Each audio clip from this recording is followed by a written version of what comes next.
Damazmin degan akalarimiz bu videoni ko'rsa foydali bo'ladi. Bu akamiz o'zlari bir dona prujna sinib qo'ygandan keyin, yangi prujna qo'yishgandan keyin avtomobilda ikkita muammo paydo bo'lgan.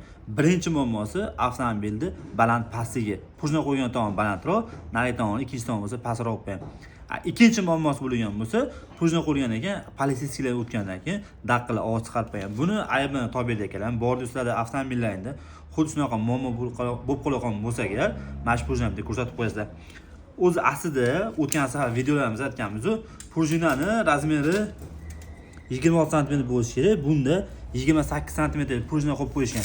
Bu 28 sm prujnada nimaga daqqilab qolishining sababi amortizatorning o'qi yetmay qoladi, daqqila ovoz chiqarib qoladi. Endi bu baland pastligi o'zi aslida 26 sm bo'ladi prujnasi.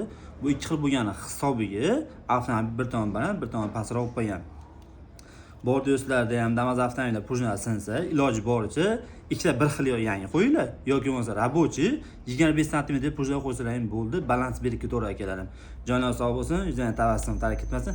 Avtoprofessi kanaliga obuna bo'lishni esdan chiqmasin. Bitta like bosib qo'ysangiz, sizga shunaqa foydali kontentlar qilishni davom etamiz.